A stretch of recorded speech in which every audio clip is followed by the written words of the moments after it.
Hola a todos.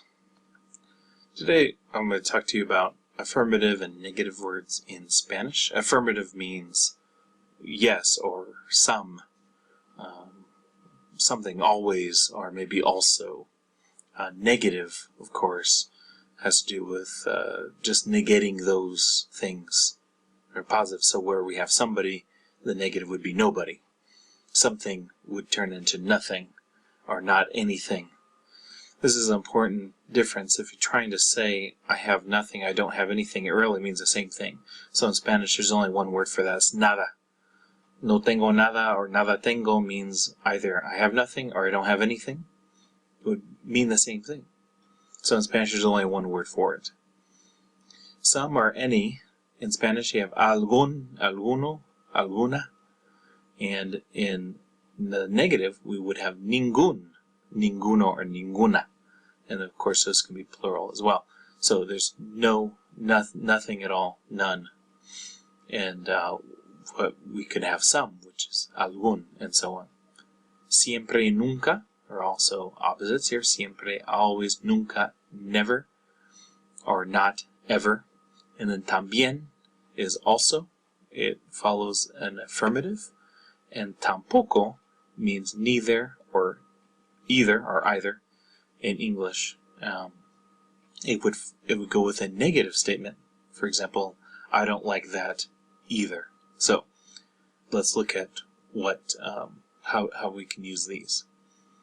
If you look down here, alguno, alguna, algunos, and algunas, and ninguna, ninguna match the number, singular, plural, and the gender, masculine or feminine, of the noun to which they refer. So, ustedes van al laboratorio de computadoras en algunas clases. So do you go to computer lab in some classes? Algunas clases. So we have plural here. And so algunas is matching the feminine clases, and then of course the plural as well. No vamos al laboratorio en ninguna clase. No class. We don't go to the laboratory in any class, to the lab. Now, alguno and ninguno come before a masculine singular noun. You're gonna just drop the O, algún and ningún.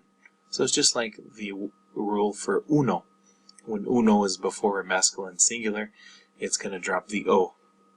For example, un hombre, a man, etc. Un chico. So, for example, we have vas a dar algún discurso en la iglesia de inglés. Are you going to give some speech? Are you going to give some kind of speech or any speech in English class? No voy a dar ningún discurso. I'm not giving any speech. I'm not giving any at all. So, these are ways to give you a positive, saying something's affirmative, and then the negative that would be the opposite for the same kind of word. Remember that when you make a sentence negative, you put no in front of it, and here you put the no before the verb and then the negative word after. The no here acts simply as a signal that a negative is coming, so it's actually not technically a double negative. Generally speaking, you can just put the negative word in front of the verb and not use no. And so you could say nunca estudiamos, and that would be okay. But if you put nunca after the verb, you have to put no at the beginning. Nada would work the same way. No tengo nada, you can say nada tengo. So, technically there's no double negative. The no simply acts as a signal that a negative word is coming in these cases. So, that is it for that. You just have to memorize what these are, and that's all it's going to take.